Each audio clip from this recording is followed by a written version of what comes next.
Assalamualaikum warahmatullahi wabarakatuh. Alhamdulillah, selalu saja terucapkan dari lisan kita kalimat suci, kalimat mulia, kalimat yang penuh dengan berkah kepada Zat yang Maha Suci, Maha Mulia, Maha penuh dengan berkah, satu-satunya pencipta, pemilik, penguasa semua yang di langit, semua yang di bumi, dan semua yang di kedalaman lautan, terjangkau dan tidak terjangkau oleh mata kita. Dialah Allah yang tidak ada sekutu baginya dalam setiap kegiatannya. Hanya kepadanya kita memuji, meminta pertolongan dan bertaubat dari dosa-dosa kita. Wa na'udzu billahi min syururi anfusina, dan hanya kepada Allah pula kita meminta agar dijauhkan dari keburukan-keburukan diri kita. Wa min sayyiati a'malina, dan dari segala dosa yang pernah kita lakukan. May yahdihillahu fala mudhillalah, barang siapa yang telah Allah berikan petunjuk maka tidak akan pernah sesat selamanya. Wa may yudlilhu fala hadiyalah, dan barang siapa yang telah Allah sesatkan maka tidak akan mendapatkan petunjuk selamanya. Asyhadu an la ilaha illallah wahdahu la syarikalah wa asyhadu anna Muhammadan abduhu wa rasuluh. Saya bersaksi tiada Tuhan yang berhak disembah kecuali Allah, dan Muhammad benar-benar hamba juga utusannya. Qala Allah Ta'ala, Allah mengingatkan dalam kitabnya, Ya ayyuhalladzina amanu taqullaha haqqa tuqatihi wa la tamutunna illa wa antum muslimun. Hai sekalian orang-orang yang beriman, bertakwalah, patuh dan tunduklah kepada satu-satunya pencipta segala sesuatunya, yaitu Allah. Sebenar-benar patuh dan tunduk, dan janganlah kalian meninggal dunia kecuali dalam keadaan Islam. Di ayat yang lain Allah juga berfirman, Ya ayuhan nasu taqu rabbakumul ladzi khalaqakum min nafsin wahidah wa khalaqa minha zawjaha wa batha minhuma rijalan katsiran wa nisaa wattaqullaha alladzi tasaaluna bihi wal arham innallaha kana 'alaikum raqiba. Hai sekalian manusia, sekali lagi bertakwalah, hanya patuh dan tunduklah kepada satu-satunya pencipta segala sesuatunya, baik di langit, di bumi, bahkan di kedalaman lautan, yaitu Allah, yang telah menciptakan kalian dari jiwa yang satu, yaitu Adam alaihissalam, dan telah menciptakan dari jiwa yang satu istrinya Hawa alaihissalam, dan telah banyak memberikan keturunan laki-laki juga perempuan dari keduanya. Sekali lagi bertakwalah kepada Allah, hanya patuh dan tunduklah kepadanya, yang halal yang ia halalkan, yang haram yang telah dia haramkan, dan jagalah hubungan silaturahim. Sesungguhnya Allah senantiasa mengawasi kalian. Di ayat yang ketiga Allah juga berfirman, Ya ayyuhalladzina amanu taqullaha wa qulu qawlan sadida yuslih lakum a'malakum wa yakfir lakum dhunubakum wa may yuti'illaha wa rasulahu faqad faza fawzan 'azima.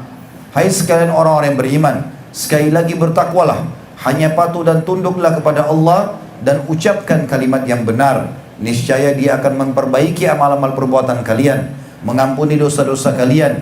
Barang siapa yang mentaati Allah dan Rasulnya, maka dia telah mendapatkan kemenangan yang besar. Amma ba'd, fa inna asdaqal hadithi kitabullah. Kita tahu sebaik-baik rujukan umat Islam dalam segala lini kehidupan mereka, terutama ibadah, adalah kitabullah, Al-Quran. Wa khair hadyu Muhammadin sallallahu alaihi wasallam, dan sebaik-baik petunjuk selain Al-Quran adalah petunjuk Nabi besar Muhammad sallallahu alaihi wasallam.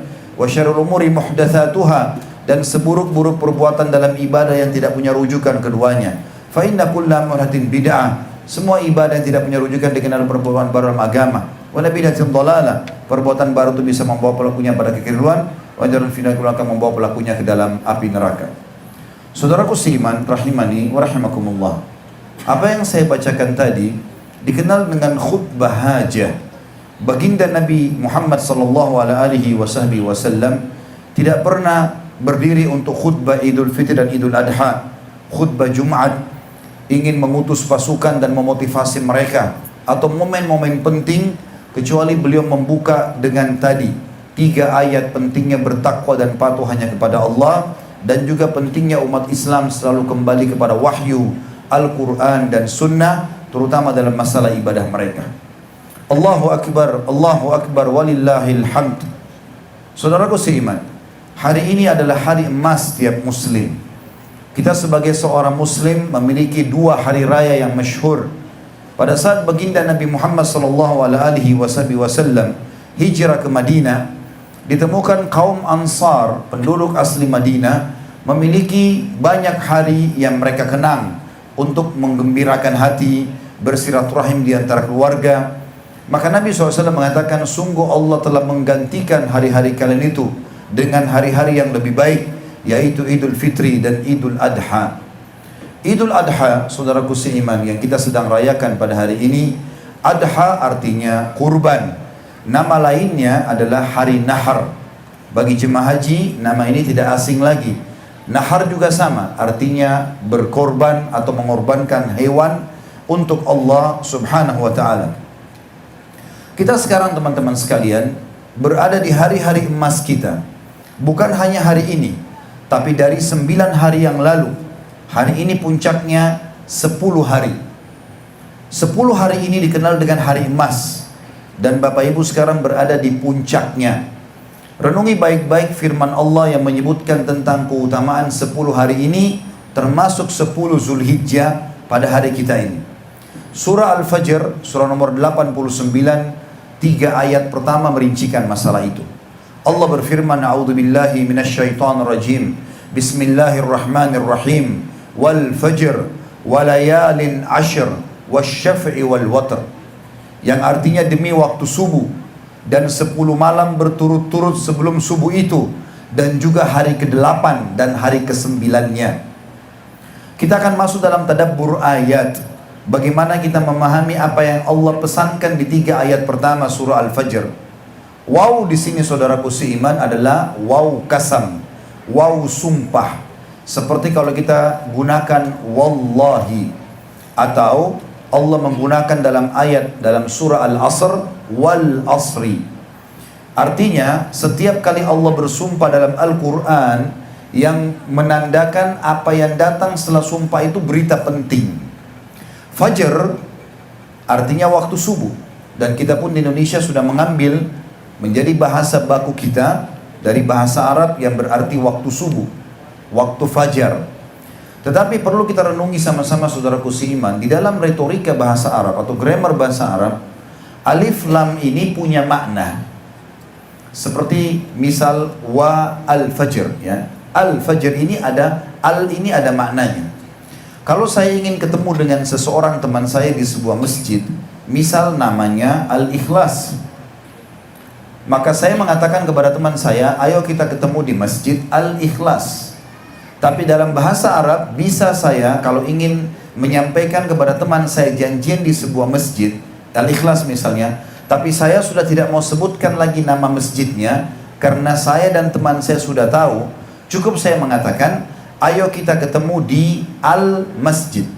Al-Ikhlas tidak disebutkan lagi. Itu fungsi alif lamnya. Namanya alif lam mu'arraf. Kalau Allah bilang wa fajr tidak pakai alif lam, berarti Allah bersumpah untuk semua subuh. Kita punya 365 hari dalam setahun. Subuh yang mana yang Allah inginkan? Semua subuhkah kita harus kejar? Maka ulama mengatakan alif lam ini mengerucutkan bahasan. Dan jumhur ulama mayoritasnya mengatakan ini adalah subuh hari raya Idul Adha. Dan dari sumpah Allah ini berarti Idul Adha lebih afdal daripada Idul Fitri. Yang kita sayangkan malah kita lebih ramai di Idul Fitri, padahal sebenarnya Idul Adha lebih afdal dari banyak sisi. Di antaranya, kalau selesai sholat Idul Fitri, Bapak Ibu tidak dianjurkan melakukan ibadah khusus. Bapak Ibu boleh silaturahim keluarga, boleh istirahat, boleh rekreasi kepada tempat yang tidak ada maksiatnya misalnya. Tapi setelah sholat Idul Adha ada perintah ibadah khusus.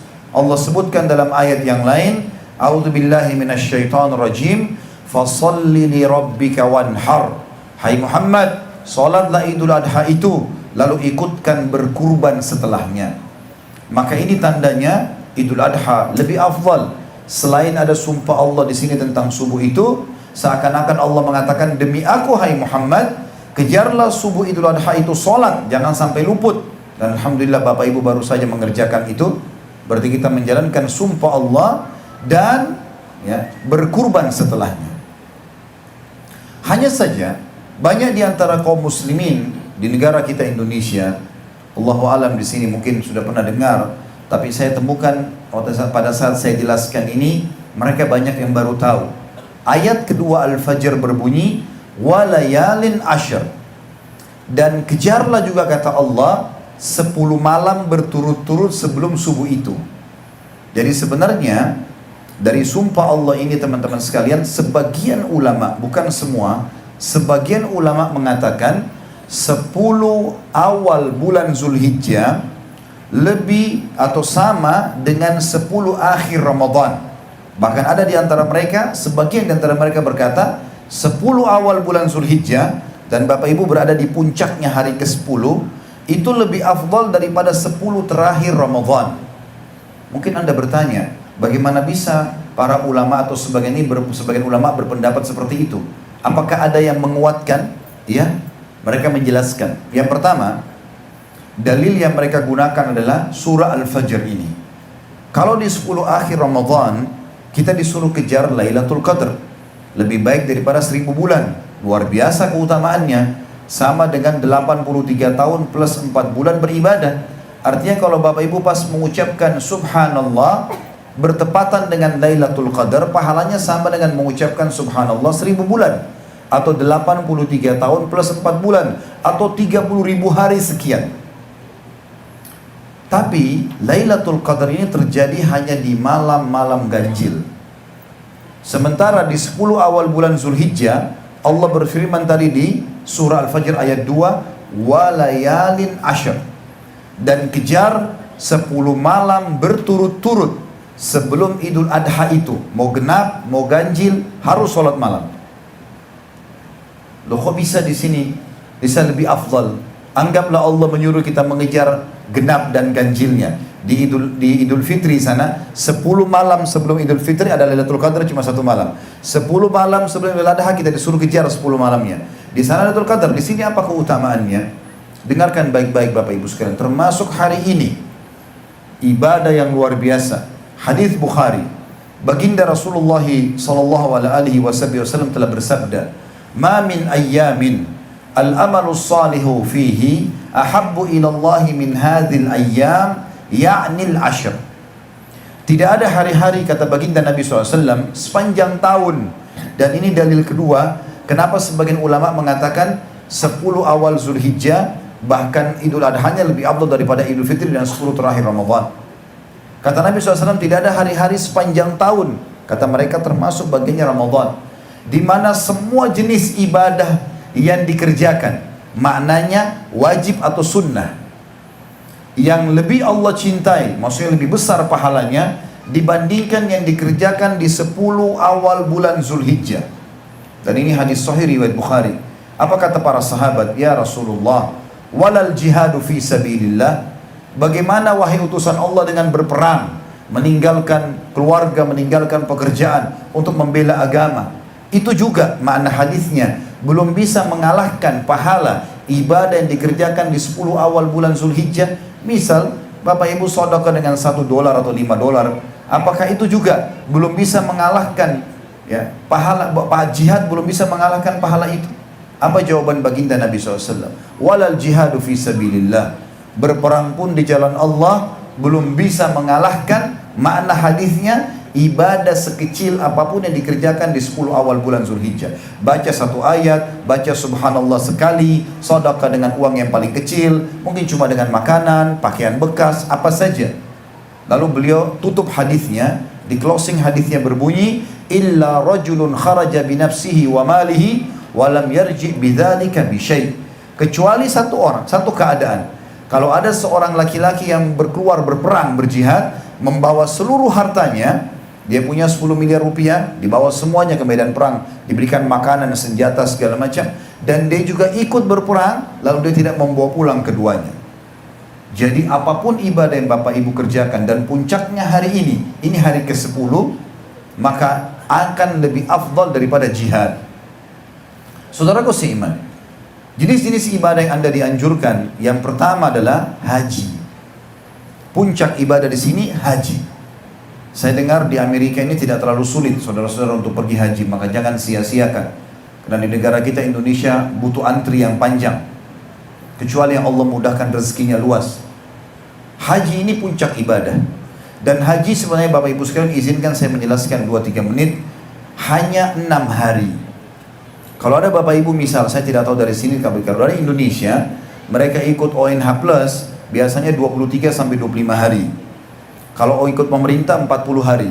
Tujuannya untuk memperbanyak ibadah di 2 masjid yang mulia. Masjid Haram Mekah dan Masjid Nabawi di Madinah. Tapi sebenarnya haji cuma 6 hari. Dan 6 hari ini juga sunnahnya 2, wajibnya 4. Artinya kalau kita kerucutkan 4 hari saja. Tanggal 8 Zulhijjah, 9, 10, 11, 12, 13 Zulhijjah. 6 hari. Hari yang sunnah tanggal 8 yang pertama dan tanggal 13 yang terakhir. Saya coba berikan gambaran. Tanggal 8 dikenal dengan hari Tarwiyah. Hari di mana jemaah haji pakai ihram dari kamar hotel mereka, mereka menuju ke Mina. Dan lokasi haji cuma 3 jemaah sekalian. Mina, Arafah, Muzdalifah. Mina, Arafah, Muzdalifah. Enggak ada lokasi yang lain. Tanggal 8 kita pakai baju ihram, kemudian kita niat haji, labbaik Allahumma hajjan, ya Allah aku jawab panggilanmu dengan santun untuk haji. Kemudian kita ke Mina, tinggal di kemah. Sholat duhur asar dijamak, digabung, dikasar, dipangkas jadi 2 rakaat dan ditakdim, dimajukan. Bapak Ibu di situ berzikir, baca Al-Quran, berdoa, bertaubat kepada Allah. Biasanya travel kita di Indonesia ada pengajian. Maghrib Isya juga sama, jamak digabung, dikasar isyaknya saja, karena yang boleh dikasar hanya yang 4 rakaat. Maghrib tetap, kemudian ditakdim di waktu maghrib. Ini hari pertama tanggal 8, ini sunnah. Bapak Ibu boleh hadir, boleh tidak. Tanggal 9 mulai kita masuk ke lokasi kedua, dan ini wajibnya haji. Namanya haji, namanya hari Arafah. Kalau Bapak Ibu kemarin saya lihat ada pengajian saya sore di sini, atau tadi malam pengajian kita, saya lihat cukup banyak yang puasa, Masya Allah. Ini memang dianjurkan ya bagi yang sedang tidak haji. Tanggal 9 kita hadir di Arafah, dan harus hadir di sini Bapak Ibu sekalian. Kata Nabi SAW, Al-Hajju Arafah. Haji itu hadir di Arafah. Sampai sekarang pemerintah Saudi kalau ada orang yang sudah datang haji niat, kemudian dia berhalangan, dia nggak bisa, mungkin dia sakit, stroke, selama masih belum meninggal, dari rumah sakit dipakein baju ihram, walaupun diinfus pakai ambulan, dibawa ke Arafah supaya dia hadir di Arafah, karena hadir di Arafah wajib. Dan Bapak Ibu diwajibkan tinggal dari waktu duha sampai terbenam matahari maghrib. Ini di Arafah. Dan di sini kita sholat duhur asar jamak, digabung, kasar, dipangkas 2 rakaat, ditakdim di waktu duhur. Perbanyak ibadah, terutama doa. Baginda Nabi SAW setelah menjamak sholat duhur asar di Arafah, maka beliau keluar dari kemahnya, mengangkat tangannya ke langit sampai putih ketiaknya kelihatan alaihi salatu wassalam, dan beliau berdoa sampai terbenam matahari. Kita bisa bayangkan berdoa dari habis duhur sampai maghrib ini teman-teman sekalian, karena luar biasanya. Dan kata Nabi SAW, tidak ada hari-hari yang paling banyak Allah menghapus nama hambanya dari api neraka dibandingkan hari Arafah. Dan termasuk doa mustajab di hari Arafah ya. Kemudian malamnya tanggal 9 kita ke lokasi yang ketiga, namanya Muzdalifah. Muzdalifah jemaah sekalian, disunnahkan kita untuk menjamak sholat maghrib isya, mengqasar isyanya, dan mentakhirkan, diterlambatkan di Muzdalifah. Kalau padat sekali kita boleh sholat di Arafah, tapi yang penting kita lewat di Muzdalifah. Setelah itu tanggal 10, 11, 12, 13, 4 hari kita kembali ke Mina. Kembali ke Mina. Hanya saja tanggal 10 ini ada ibadah yang Bapak Ibu harus kerjakan, yaitu jumrah, melontar Aqabah. Jadi saya sarankan jangan bilang melontar syaitan, karena syaitannya nggak ada. Itu simbolik. Pada saat Ibrahim alaihissalam ingin menyembelih anaknya Ismail, digoda oleh syaitan di 3 titik. Makanya dikenal dengan jumrah kecil, sedang, besar. Dan sekarang dikatakan jumrah Aqabah. Ya, jumrah Aqabah, Aqabah artinya bukit yang tinggi, bukit yang ada dan boleh manusia naik di atas, ini namakan Aqabah dalam bahasa Arab. Hari itu, hari Nahar atau hari Idul Adha kayak sekarang, jemaah haji melempar 7 butir batu kecil. Setelah itu mereka boleh tahallul, cukur rambutnya, kemudian pakai baju biasa. Selama tanggal 8, tanggal 9 dan pagi tanggal 10 sebelum mereka jumrah, maka mereka tidak boleh buka baju ihram dan masih dalam hukum ihram. Setelah itu Bapak Ibu tinggal di Mina sampai hari ke-13, dikenal dengan hari tasyrik. Di situ Bapak Ibu 11, 12, 13 jumrah lagi, melontar kecil sedang besar, kecil sedang besar, kecil sedang besar. Dan bagi jemaah haji yang tanggal 12 mau keluar dari Mina sudah boleh, dikenal dengan nafar awal bagi orang kita. Dan bagi yang mau tunggu sampai tanggal 13 lebih afdal dan lebih besar pahalanya. Keutamaan haji teman-teman sekalian adalah sabda Nabi SAW, haji mabrur tidak ada balasannya kecuali surga. Haji mabrur artinya haji yang ikut syarat dan rukunnya. Juga dalam hadis yang lain kata Nabi SAW, siapa yang haji tidak rafath. Rafath itu mengucapkan kalimat syahwat selain kepada pasangan halal. Seperti misalnya sayang, cinta, rindu. Ini bukan pada istri, bukan pada suami, itu namanya rafath. Siapa yang haji tidak rafath.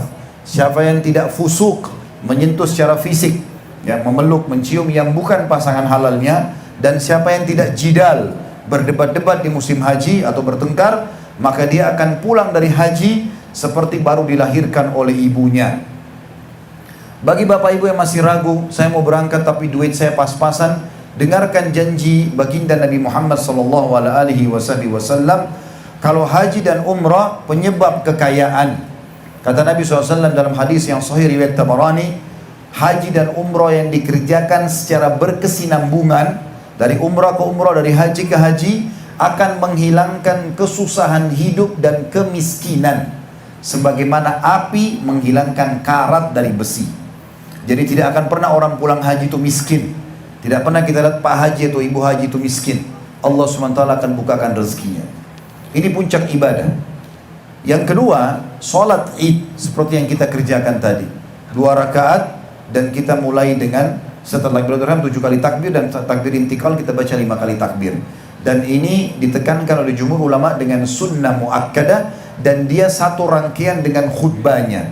Saking pentingnya sholat id ini sampai Allah menyebutkan dalam ayat Al-Quran tadi, A'udzu billahi minasyaitonir rajim, fasholli li rabbika wanhar. Salatlah hai Muhammad Idul Adha itu dan berkurban langsung setelahnya. Juga Nabi Muhammad SAW dalam hadis Bukhari Muslim menyuruh semuanya masyarakat Madinah keluar untuk menghadiri salat Id, baik Idul Fitri atau Idul Adha. Beliau memerintahkan mereka keluar walaupun wanita itu sedang haid dan nifas. Ya, minimal mereka datang mendengarkan khutbahnya walaupun tidak sempat sholat. Ibadah yang ketiga, dianjurkan berkurban. Dan berkurban ini dianjurkan bagi setiap individu muslim, laki-laki ataupun perempuan, selama mereka mampu. Kalau tidak mampu, baru boleh 1 ekor hewan dikeroyoki atas nama keluarga. Tapi kalau mampu, setiap orang berkurban dengan 1 ekor. Bahkan Rasulullah SAW berkurban dengan 60 ekor domba. Dan beliau sembelih sendiri 15 ekor, lalu beliau dibantu oleh Ali bin Abi Thalib menyelesaikan radhiyallahu anhu sisa sembelihannya. Jadi kalau Bapak Ibu punya kemampuan rezeki, jangan hitung-hitungan dengan masalah kurban. Ini pahalanya sangat besar. Kita berkurban. Dan hewan yang boleh dikurbani hanya 3. Domba dan kambing, sapi dan juga unta.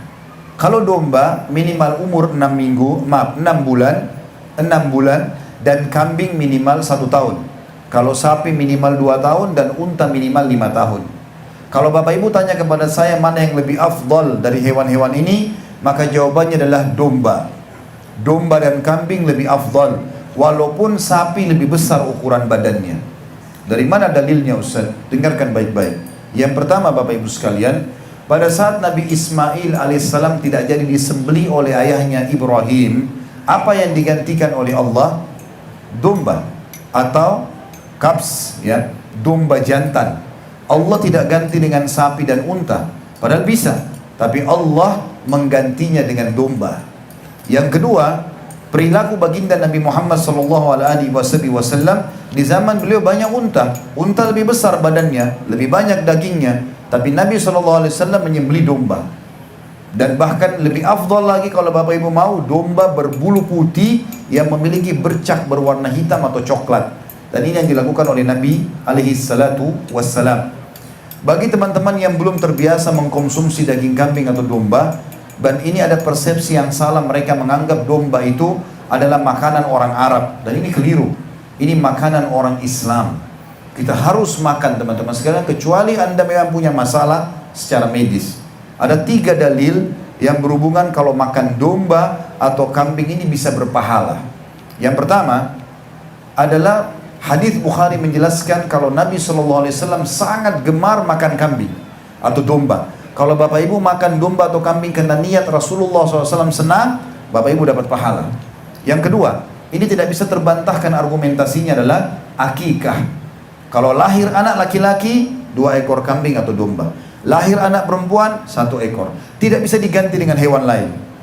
Memang begitu penyampaian dari Nabi SAW. Pada saat cucu beliau yang mulia Hasan dan Husain radhiyallahu anhuma lahir, maka Nabi SAW suruh Ali bin Abi Thalib menyembelih domba. Dan kemudian beliau menyuruh membagikan sebagian dagingnya dan memakan sebagian yang lainnya.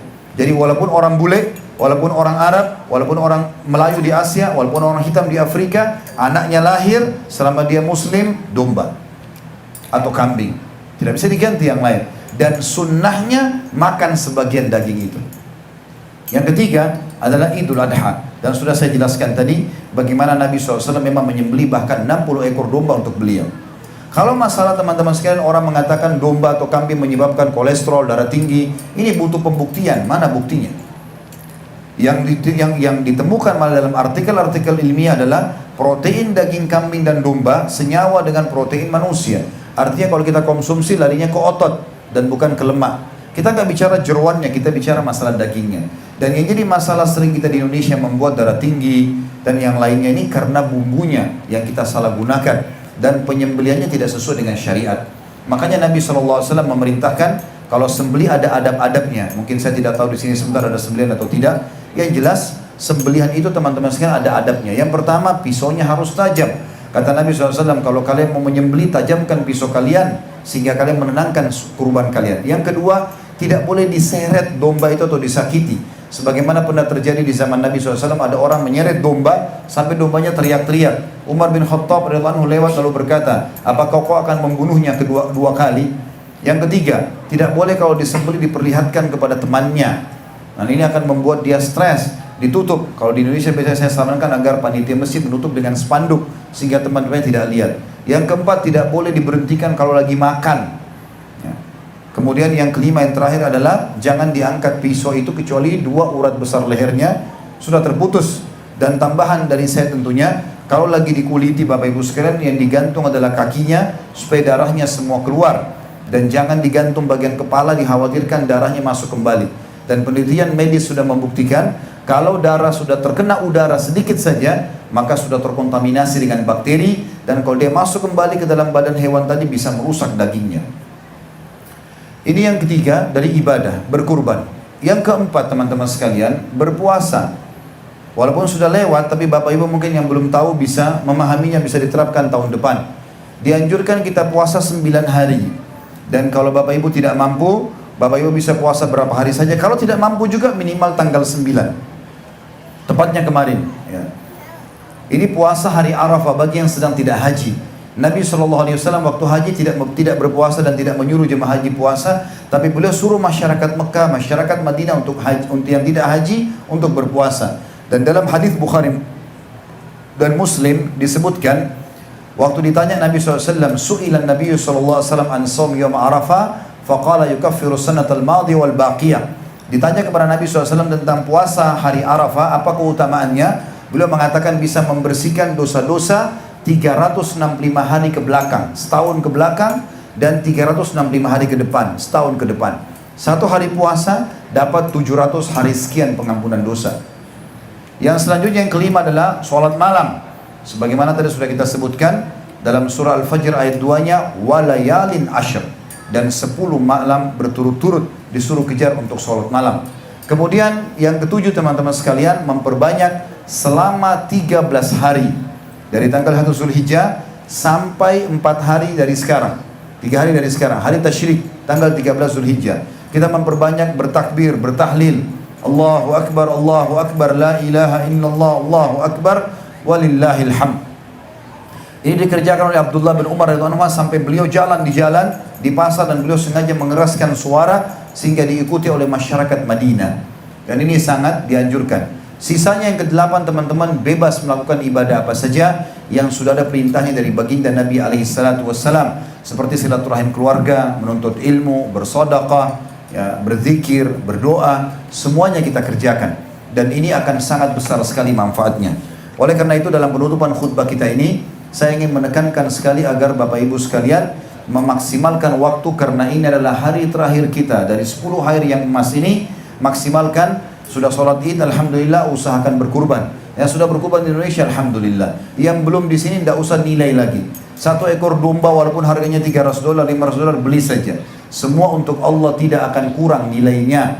Kata Nabi SAW, ma naqasa malun min sadaqah, tidak akan berkurang harta seorang hamba karena sadaqah. Bagi Bapak Ibu yang berminat bisa ikuti ceramah kami di YouTube, ada judulnya Saudaraku Nilai Rahasia Rezekimu.